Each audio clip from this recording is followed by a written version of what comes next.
नमस्कार विद्यार्थियों, आज की इस क्लास में हम राज्य सरकार में मुख्यमंत्री और मंत्री परिषद की बात करते हैं। राज्य मंत्री परिषद आपके राज्य सरकार में एक टॉपिक दे रखा है मुख्यमंत्री का। तो मुख्यमंत्री जब हम पढ़ते हैं तो राज्य की मंत्री परिषद उसको पढ़ना निश्चित तौर पर स्वाभाविक है। मंत्री परिषद केंद्र में भी होती है, मंत्री परिषद राज्य में भी होती है। केंद्र की मंत्री परिषद का उल्लेख आर्टिकल 74 और 75 में है और राज्य की मंत्री परिषद का उल्लेख आर्टिकल 163 और आर्टिकल 164 में है। देखिए आर्टिकल 163 क्या कहता है। 163 एक कहता है कि संविधान में प्रदत्त राज्यपाल की स्वविवेकीय शक्तियों के अतिरिक्त, स्वविवेकीय प्रावधानों के अतिरिक्त उसकी सहायता और परामर्श के लिए एक मंत्री परिषद होगी जिसका प्रधान प्रधानमंत्री होगा। तो यहाँ देखिए आर्टिकल 163 एक जो बात कहता है, इसके अंतर्गत मोटे मोटे तौर पे सीधे तौर पे कहा गया कि जो राज्यपाल है उसके पास स्वविवेकीय शक्तियाँ भी है जो संविधान में प्रावधान किए गए, और इसके अलावा उसके और जो कार्य हैं जो स्वविवेकीय शक्तियों के अतिरिक्त जो काम हैं उनमें सहायता और परामर्श करने के लिए एक मंत्री परिषद होगी और उसका मुखिया कौन होगा, वो मुख्यमंत्री होगा। तो यहाँ पे आर्टिकल 163 एक मंत्री परिषद को स्थापित करता है और कहता है कि राज्यपाल की सहायता के लिए होगी और इसके मुखिया के रूप में वो मुख्यमंत्री पद को स्थापित करता है। देखिए यहाँ पे आर्टिकल 163 एक के बाद 163 दो है और 163 दो कहता है कि राज्यपाल को जो भी संविधान में स्वविवेकीय शक्तियाँ प्रदत्त की गई हैं उन स्वविवेकीय शक्तियों के संदर्भ में किसी प्रकार की उनको न्यायालय में चुनौती नहीं दी जा सकती किसी भी प्रकार से, ठीक है। और आर्टिकल 163(3) वो कहता है कि इस बात की न्यायिक जांच नहीं की जा सकती कि मंत्री परिषद ने राष्ट्रपति को सलाह दी या नहीं दी, और यदि सलाह दी तो क्या सलाह दी।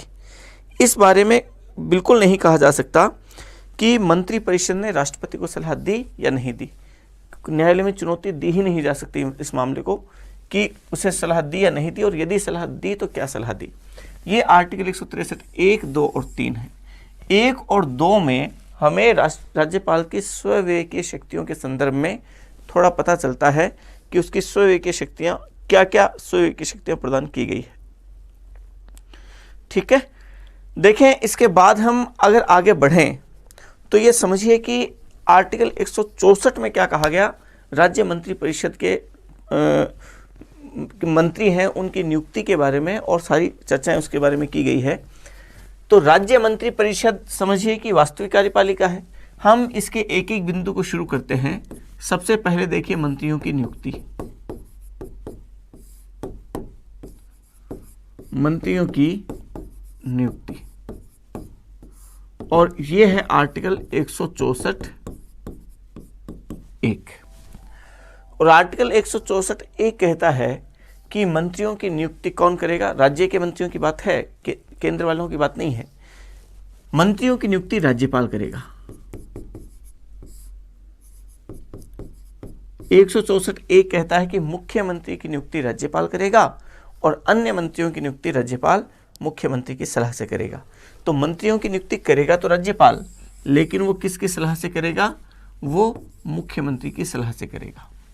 ये विशेष तौर मंत्रियों की बात कर लेते हैं हम, मुख्यमंत्री की जब मुख्यमंत्री पढ़ेंगे वहां बात करेंगे। तो मुख्यमंत्री करेगा, राज्यपाल करेगा लेकिन मुख्यमंत्री की सलाह से करेगा, ठीक है। इसका मतलब ऐसे किसी भी व्यक्ति को मंत्री के रूप में नियुक्त नहीं किया जा सकता जिसके बारे में मुख्यमंत्री राज्यपाल को सलाह ना दे। चलिए 164 1 में ही मंत्रियों की पदच्युति की भी बात है, मंत्रियों को पद से हटाने की भी बात है कि मंत्री को पद से हटाया कैसे जा सकता है, और वो बात भी आर्टिकल 164 1 में ही है। और 164 1 कहता है कि मंत्री राज्यपाल के प्रसाद पर्यंत पद पर रहेंगे। कब तक रहेंगे, वो राज्यपाल के प्रसाद पर्यंत। प्रसाद पर्यंत का मतलब क्या होता है कि जब तक राज्यपाल चाहेगा तब तक वो अपने पद पर रहेंगे और राज्यपाल किसी भी समय बगैर किसी अन्य प्रक्रिया के, बगैर कोई कारण बताए उन्हें कभी भी हटा सकता है। ये राज्यपाल के प्रसाद पर्यंत, ये मंत्री की बात है। समझ रहे हैं आप। मंत्री का मतलब एक मंत्री, मंत्री परिषद का मतलब मंत्रियों का समूह। अब देखिए यहां पे एक बहुत विशेष मामला है सामूहिक उत्तरदायित्व का। सामूहिक उत्तरदायित्व, और ये सामूहिक उत्तरदायित्व वाला जो मामला है इसका जिक्र आता है आर्टिकल 164(2) में। और आर्टिकल 164(2) कहता है कि मंत्री परिषद सामूहिक रूप से विधानसभा के प्रति उत्तरदायी होगी। विधानमंडल के दो सदन, विधानसभा और विधान परिषद, जैसे केंद्र में मंत्री परिषद लोकसभा के प्रति उत्तरदायी होती है, वैसे राज्य में मंत्री परिषद सामूहिक रूप से विधानसभा के प्रति उत्तरदायी होती है। और ये बात आर्टिकल 164(2) कहता है। ये आपको विशेष तौर पर ध्यान रखनी है, बहुत इंपॉर्टेंट है, बहुत महत्वपूर्ण है कि मंत्री परिषद सामूहिक रूप से विधानसभा, राज्य की मंत्री परिषद विधानसभा के प्रति उत्तरदायी होती है। सामूहिक उत्तरदायित्व का मतलब जब तक उसे विधानसभा में बहुमत प्राप्त है तब तक वो अस्तित्व में है। जैसे ही विधानसभा में उसका बहुमत समाप्त हुआ, ये मंत्री परिषद समाप्त हो जाती है। फिर देखिए आगे मंत्रियों की शपथ का जिक्र किया गया है कि मंत्री शपथ कैसे लेंगे। आर्टिकल 164(3) कहता है मंत्रियों की शपथ के बारे में, और कहा गया मंत्री तीसरी अनुसूची में दिए गए प्रारूप के अनुसार राज्यपाल के समक्ष अपने पद और गोपनीयता की शपथ लेंगे। तो राज्यपाल के सामने लेंगे और दो प्रकार की शपथ लेंगे, पहली पद की और दूसरी गोपनीयता की। फिर बात की गई है कि मंत्रियों के, एक बात आर्टिकल 164(4) में जो विशेष रूप से कही गई है वो मैं आपको विशेष बता देता हूं एक बात, कि वे मंत्री जो निरंतर 6 माह तक विधानमंडल के किसी सदन के सदस्य नहीं होंगे, इस अवधि के उपरांत मंत्री नहीं रहेंगे। देखिए मंत्रियों के लिए नियुक्ति के समय किसी प्रकार की योग्यताओं का कोई और जिक्र नहीं किया गया है संविधान में, लेकिन अपेक्षा ये की गई है कि मंत्री के लिए विधानमंडल के किसी भी सदन का सदस्य होना जरूरी है। लेकिन नियुक्ति के समय वो विधानमंडल के किसी सदन का सदस्य हो ये जरूरी नहीं है, लेकिन उसकी पद पर नियुक्ति तिथि से 6 माह की अवधि में उसे किसी न किसी एक सदन का सदस्य होना जरूरी है। इसका मतलब कोई मंत्री बगैर विधानमंडल का सदस्य बने अधिकतम 6 माह तक मंत्री रह सकता है। ये बात आर्टिकल 164(4) में जिक्र किया गया है कि अधिकतम 6 माह तक अगर कोई मंत्री विधानमंडल का सदस्य नहीं बना तो फिर वो मंत्री नहीं रहेगा। ठीक है। फिर एक बात वेतन भत्तों की बात आर्टिकल 164(5) में है, वो वेतन भत्तों का जिक्र किया गया है, समय समय पर बढ़ता रहता है, वो ज़्यादा विशेष महत्वपूर्ण नहीं है। ये मंत्री परिषद के राज्य की मंत्री परिषद के संबंध में बात की गई है। यहाँ पे एक बात विशेष समझिए, मंत्री परिषद की संरचना संविधान में कहीं भी इसका जिक्र नहीं है, लेकिन मंत्री परिषद में 3 प्रकार के मंत्री होते हैं। एक होते हैं मंत्रिमंडल, जिसे हम कैबिनेट कहते हैं। दूसरे होते हैं राज्य मंत्री, और तीसरे होते हैं उपमंत्री। मंत्रिमंडल या कैबिनेट मंत्री सबसे प्रभावशाली, सबसे महत्वपूर्ण, सबसे ताकतवर मंत्री होते हैं, जो अपने विभाग के मुखिया होते हैं। ये संख्या में कम होते हैं। राज्य मंत्री उस मंत्रिमंडल के या कैबिनेट के अधीन जो मंत्री होता है, जो उसकी सहायता के लिए होता है, वो राज्य मंत्री कहलाता है। कभी किसी विभाग में कैबिनेट मंत्री नहीं होता, वहाँ का राज्य मंत्री उसका स्वतंत्र प्रभार का राज्य मंत्री कहलाता है, और उप मंत्री उन दोनों के अधीन रह के काम करता है। तो इस तरीके से 3 प्रकार के मंत्री। तो देखिए मंत्री परिषद में और मंत्रिमंडल में अंतर है। मंत्री परिषद का मतलब काउंसिल ऑफ मिनिस्टर्स, मंत्रिमंडल का मतलब कैबिनेट मिनिस्टर्स। ये विशेष तौर पे ध्यान रखिए। और मंत्री परिषद में और मंत्रिमंडल में अंतर क्या है कि मंत्री परिषद में 3 प्रकार के मंत्री होते हैं, तीनों, ये पूरी मंत्री परिषद है, जबकि मंत्रिमंडल में केवल ये 1 प्रकार के मंत्री है। तो मंत्रिमंडल मंत्री परिषद का ही हिस्सा है, ये भी आपको ध्यान रखना है। ठीक है। देखिए इसके बाद हम देखें मंत्री परिषद के आकार का बात करें।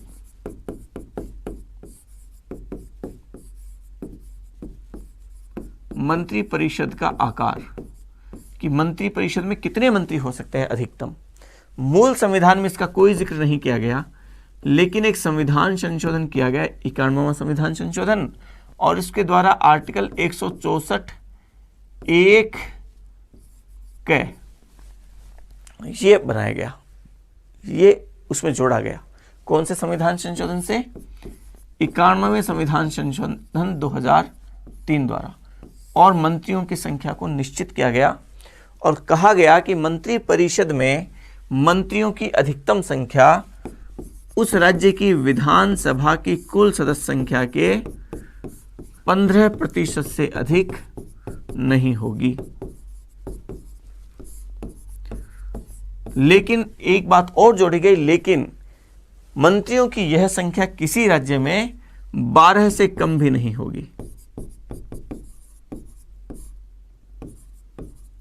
तो कम से कम 12 मंत्री तो होंगे ही होंगे, मुख्यमंत्री सहित। इसमें भी मुख्यमंत्री सहित है कि मंत्री परिषद में मुख्यमंत्री सहित मंत्रियों की अधिकतम संख्या विधानसभा की कुल सदस्य संख्या के 15% से अधिक नहीं होगी। विधानसभा की है ये। और लेकिन मंत्रियों की यह संख्या मुख्यमंत्री सहित 12 से कम भी नहीं होगी। ये दोनों बातें हैं। ये इसलिए किया गया, मान लीजिए किसी राज्य में विधानसभा की सदस्य संख्या कम है, सिक्किम में तो 32 ही है। अगर हम अधिकतम 15% कर लें तो वहाँ तो मंत्री 6 से ज़्यादा होंगे ही नहीं। अब 6 मंत्री पूरे राज्य का भार कैसे वहन कर पाएंगे, कैसे काम कर पाएंगे? तो पर्याप्त रूप में इतनी संख्या भी हो कि पूरे राज्य का काम चले। तो यहाँ कम से कम 12 होंगी, 12 से कम भी नहीं होगी। ठीक है, ये मंत्री परिषद के आकार की बात की गई है। तो ये मोटे मोटे तौर पे आपके राज्य की मंत्री परिषद है। बस इतना समझ लीजिए, इससे आगे आपको बहुत समझने की आवश्यकता नहीं है। देखिए, एक बात और, जो एक नया टॉपिक और इसी से जुड़ा हुआ, वो है मुख्यमंत्री।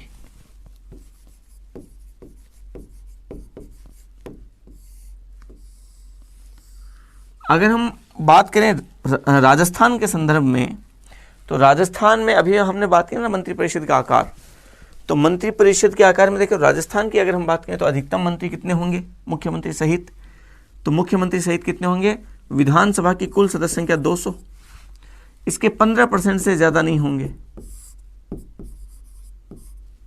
इसका मतलब अधिकतम कितने होंगे? 30। और इस 30 में मुख्यमंत्री का पद शामिल है। मतलब ये कि 30 कैसे होंगे? एक मुख्यमंत्री, 29 मंत्री अधिकतम।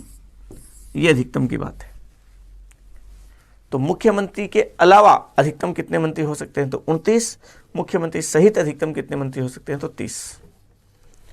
चलिए ठीक है, मुख्यमंत्री की बात करते हैं। चीफ मिनिस्टर, आर्टिकल 163 में कहा गया मुख्यमंत्री पद को स्थापित किया गया किस रूप में? मंत्री परिषद के मुखिया के रूप में, कि जिसका प्रमुख मुख्यमंत्री होगा। ये कहा गया ना, मंत्री परिषद का मुखिया के रूप में या प्रधान के रूप में इसे स्थापित किया गया। कार्यपालिका का प्रमुख होता है राज्य में, वास्तविक कार्यपालिका का प्रमुख होता है राज्यपाल। तो क्या है? नामात्रिक कार्यपालिका प्रमुख है, संवैधानिक प्रमुख है।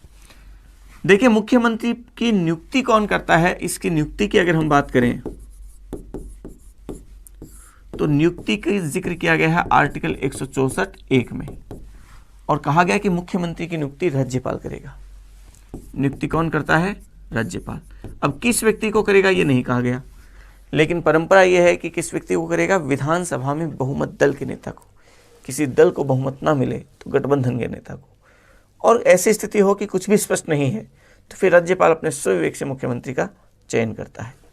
तो मुख्यमंत्री की नियुक्ति कौन करता है? राज्यपाल करता है। ये ध्यान रखें आप। ठीक है, मुख्यमंत्री की नियुक्ति राज्यपाल करता है। और मुख्यमंत्री के लिए भी वही बात है कि कोई योग्यताओं का जिक्र नहीं है, लेकिन मुख्यमंत्री के लिए भी जरूरी है कि वह यदि विधानमंडल के किसी सदन का सदस्य नहीं है तो 6 माह के अंदर अंदर उसे उसकी सदस्यता लेनी होगी। मतलब नियुक्ति किए जाते समय मुख्यमंत्री का विधानमंडल का सदस्य होना जरूरी नहीं है। कोई व्यक्ति बगैर विधानमंडल का सदस्य बने अधिकतम 6 माह तक मुख्यमंत्री रह सकता है। ठीक, शपथ वगैरह वो सब चीजें उस पर वही लागू है जो मंत्रियों के ऊपर लागू है, सेम वो की वो बातें हैं। मुख्यमंत्री विधानसभा का सदस्य भी हो सकता है, मुख्यमंत्री विधान परिषद का सदस्य भी हो सकता है। दोनों सदनों में किसी भी सदन का सदस्य हो सकता है। राजस्थान में तो चूंकि है ही विधानसभा, विधान परिषद है ही नहीं, तो यहीं से होगा। देखिए, मुख्यमंत्री के संबंध में कुछ और बात कि मुख्यमंत्री के कर्तव्य क्या क्या है, और कर्तव्य का जिक्र किया गया है आर्टिकल 167 में। मुख्यमंत्री के 3 कर्तव्य बताए गए। आर्टिकल 167 कहता है कि मुख्यमंत्री का यह कर्तव्य होगा कि, उसके बाद में 167 1, 2 और 3, ये 3 क्लोज हैं 167 के, और उनमें कहा गया, पहला में कहा गया कि मुख्यमंत्री का यह कर्तव्य होगा कि वह राज्य की मंत्री परिषद, राज्य की कार्यपालिका और विधायी जो भी निर्णय राज्य की मंत्री परिषद लेती है, जो भी प्रस्ताव जो आते हैं, उनकी सूचना वो राज्यपाल को दे। दूसरा कर्तव्य बताया गया कि राज्यपाल यदि प्रशासनिक या विधायी मामलों से संबंधित किसी मामले पर कोई सूचना मांगे तो वह उसे उस सूचना उपलब्ध करवाए। और तीसरा उसका यह है कर्तव्य कि यदि किसी मामले पर मंत्री परिषद में से किसी मंत्री ने विचार कर लिया है लेकिन मंत्री परिषद ने उस पर अभी तक कोई विचार नहीं किया है, तो राज्यपाल के आग्रह पर वह उस मामले को मंत्री परिषद के समक्ष विचार के लिए रखे। ये 3 कर्तव्य हैं मुख्यमंत्री के, और ये 3 कर्तव्य आर्टिकल 167 में दिए गए। संभावना बनती है कि ऐसे प्रश्न कई बार आते हैं कि प्रधानमंत्री का कर्तव्य कौन से आर्टिकल में, तो आर्टिकल 78 में, मुख्यमंत्री का आर्टिकल 167 में। तो ये थोड़ा सा आप ध्यान रखें। कर्तव्य के बाद देखिए मुख्यमंत्री की मंत्रिपरिषद में स्थिति क्या है, क्या उसका रोल है। तो आप देखिए बहुत महत्वपूर्ण केंद्रीय भूमिका है। कैसे है? मुख्यमंत्री मंत्रियों की नियुक्ति करता है, राज्यपाल करता है, लेकिन किस व्यक्ति को मंत्री बनाता है? जो मुख्यमंत्री कहेगा। तो मंत्रियों की नियुक्ति में मुख्यमंत्री की भूमिका केंद्रीय भूमिका है। तो मंत्रिपरिषद में उसका क्या है? होल्ड पूरी तरीके से है, क्योंकि वो जिसको इस बारे में कहेगा उसी को तो मंत्री बनाया जाएगा। तो मंत्री उसके दबाव में अधीन हुए कि नहीं हुए? ठीक है। दूसरी बात, विभागों का जो बंटवारा किया जाता है वो मुख्यमंत्री करता है, किसको कौन सा विभाग मिलेगा, तो यहाँ पे भी मुख्यमंत्री के अधीन हो गए सब। तीसरी बात, आवश्यक होने पर वो विभागों में फेरबदल कर सकता है, किससे ये मंत्रालय ले लिया दूसरा दे दिया, ये भी मुख्यमंत्री के हाथ में, यहाँ पे भी उसका अधिकार है। चौथा, मंत्रियों को जब हटाया जाता है तो राज्यपाल हटाता है, लेकिन मुख्यमंत्री की सलाह पर। तो मंत्रियों को जब हटाने में मुख्यमंत्री की भूमिका है तो मंत्री उसके दबाव में रहेंगे। फिर देखिए विभिन्न विभागों में कोऑर्डिनेशन करने का काम मुख्यमंत्री करता है। मंत्री अलग अलग अपने विभाग के मुखिया हैं, लेकिन समन्वय कौन है? वो मुख्यमंत्री है। मंत्रिपरिषद की बैठकों की अध्यक्षता मुख्यमंत्री करता है, तो यहाँ उसका प्रभाव है। फिर देखिए एक बहुत महत्वपूर्ण बात कि यदि किसी एक मंत्री की नियुक्ति होती है तो कोई फर्क नहीं पड़ता मंत्रिपरिषद पे, कोई किसी दूसरे को बना देंगे। लेकिन यदि मुख्यमंत्री की मृत्यु हो गई या उसने त्यागपत्र दे दिया तो पूरी मंत्रिपरिषद भंग हो जाती है, समाप्त हो जाती है। ये बहुत विशेष बात है, और ये बात बताती है कि मुख्यमंत्री की मंत्रिपरिषद में सबसे महत्वपूर्ण और केंद्रीय भूमिका होती है। ठीक है, चलिए राजस्थान के मुख्यमंत्रियों के संबंध में थोड़ी सी हम बात कर लेते हैं कि राजस्थान के मुख्यमंत्री अब तक कौन कौन।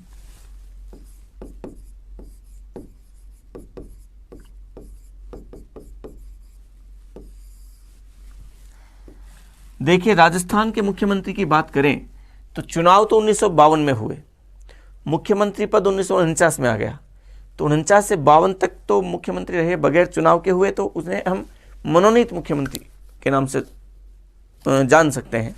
और 1952 के बाद निर्वाचित मुख्यमंत्री, हालांकि मुख्यमंत्री का निर्वाचन नहीं होता है, उसकी तो नियुक्ति होती है, नियुक्ति राज्यपाल करता है, उसकी चुनाव तो उसका विधायक के रूप में होता है, लेकिन हम इस शब्द का यूज कर रहे हैं एक तरीके से। तो सबसे पहले तो देखिए मनोनीत मुख्यमंत्री,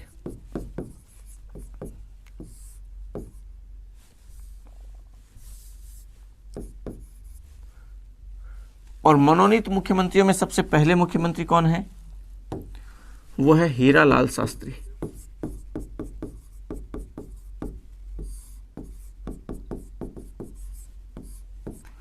(1949 से 1951). दूसरे बने CS वेंकटाचार्य,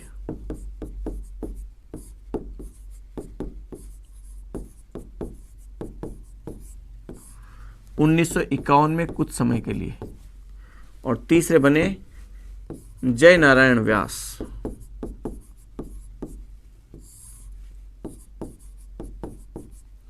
ये 1951 से 1952। 1952 में हुए चुनाव, तो यहां से फिर मुख्यमंत्री हुए वो निर्वाचित मुख्यमंत्री।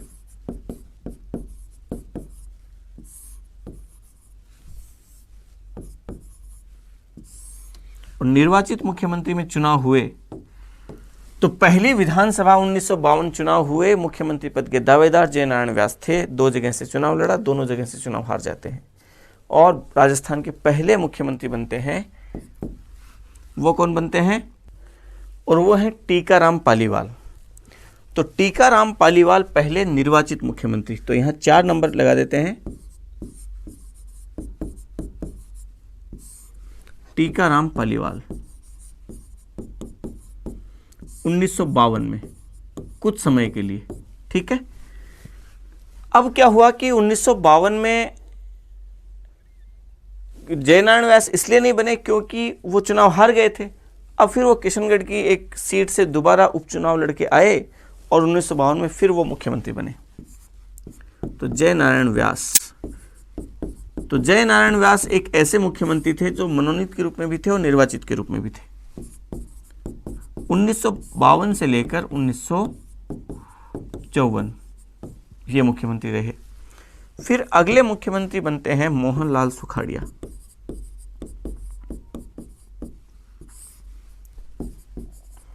सबसे लंबी अवधि तक बनने वाले मुख्यमंत्री। ये 1954 से लेकर 1971 तक मुख्यमंत्री रहे। सबसे लंबी अवधि तक रहने वाले मुख्यमंत्री थे ये। फिर अगले मुख्यमंत्री रहे वो जोधपुर से रहे बरकतुल्ला खान।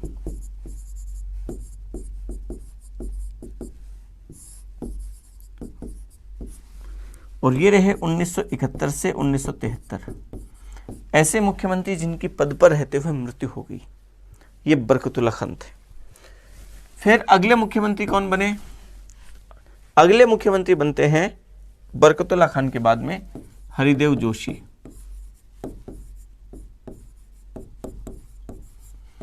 ये 1973 से लेकर 1977।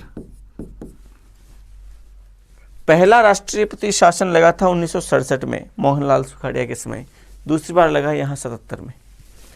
हरदेव जोशी के बाद में मुख्यमंत्री बने भैरू सिंह शेखावत।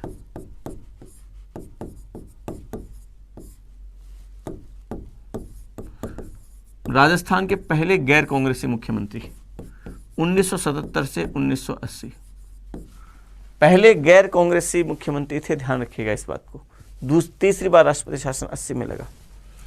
फिर अगले मुख्यमंत्री बनते हैं जगन्नाथ पहाड़िया।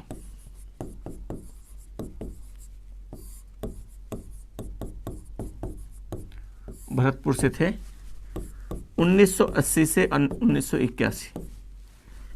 फिर अगले मुख्यमंत्री बनते हैं शिवचरण माथुर।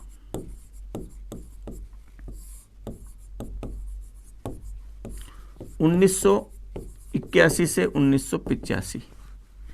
और चुनाव के थोड़े समय पहले शिवचरण माथुर को त्यागपत्र देना पड़ा एक घटना की वजह से। और यहाँ पे मुख्यमंत्री बनते हैं वो जो सबसे कम अवधि तक मुख्यमंत्री रहे, हीरालाल देवपुरा। 1985 में मात्र 16 दिन के मुख्यमंत्री रहे, सबसे कम अवधि के मुख्यमंत्री रहे। फिर अगले मुख्यमंत्री हीरालाल देवपुरा के बाद में हरिदेव जोशी।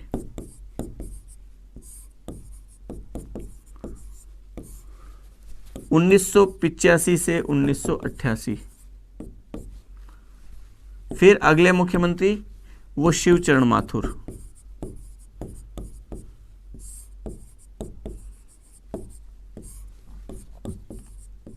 उन्नीस से 1989। और फिर अगले मुख्यमंत्री फिर से हरिदेव जोशी।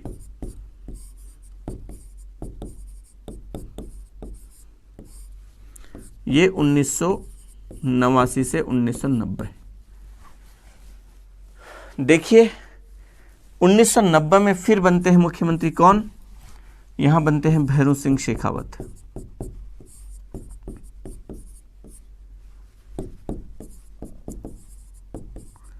और भैरू सिंह शेखावत 1990 से लेकर 1992। 1992 में फिर चौथी बार राष्ट्रपति शासन लगा 1993 तक, और फिर भैरों सिंह शेखावत बने। अगले चुनाव हुए भैरों सिंह शेखावत, और कब तक रहे? 1993 से 1998 ये मुख्यमंत्री रहे। फिर अगले देखिए, इसमें सबसे पहले ऐसे मुख्यमंत्री जो पद पर नियुक्ति के समय विधानसभा के सदस्य नहीं थे, अगर हम ये बात करें तो भैरों सिंह शेखावत थे यहाँ पे 1977 में। इस समय पहले ऐसे मुख्यमंत्री जो मुख्यमंत्री बनाए जाते समय विधानसभा के सदस्य नहीं थे, वो राज्यसभा के सदस्य थे। फिर बाद में उन्होंने विधानसभा की सदस्यता ग्रहण की। दूसरे थे जगन्नाथ पहाड़िया, ये भी लोकसभा सदस्य थे उस समय, फिर उन्होंने विधानसभा की सदस्यता ग्रहण की। और तीसरे यहाँ पर जो हरदेव जोशी थे, यहाँ पे ये भी विधानसभा के सदस्य नहीं थे, इस समय असम के राज्यपाल थे। ठीक है, 4 मुख्यमंत्री हुए हैं ऐसे। और फिर अगले जो मुख्यमंत्री हुए वो हुए अशोक गहलोत।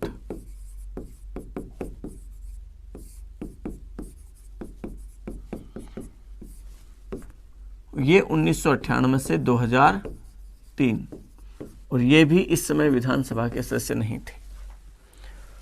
फिर बाद में अगले मुख्यमंत्री हुए वो वसुंधरा राजे, पहली महिला मुख्यमंत्री, 2003 से 2008। फिर अगले मुख्यमंत्री फिर अशोक गहलोत,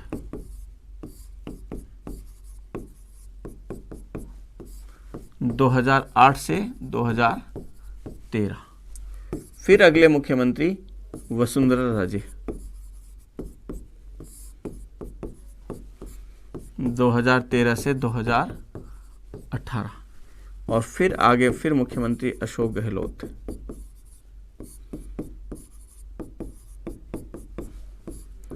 2018 से निरंतर।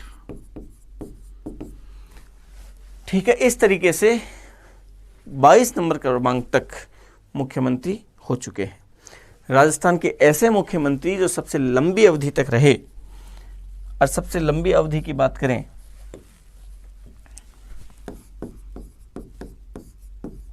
सर्वाधिक लंबी अवधि तो कौन? मोहनलाल सुखाड़िया। कब से कब तक? 1954 से 71। अगर बात करें सबसे कम अवधि तो हीरालाल देवपुरा,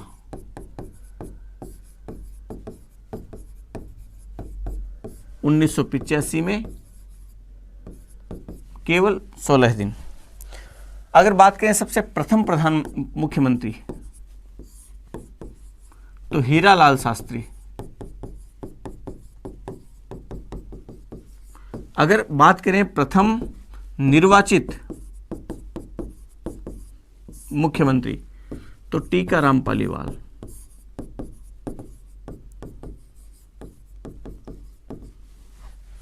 समझ रहे हैं आप? प्रथम महिला मुख्यमंत्री तो वसुंधरा राजे।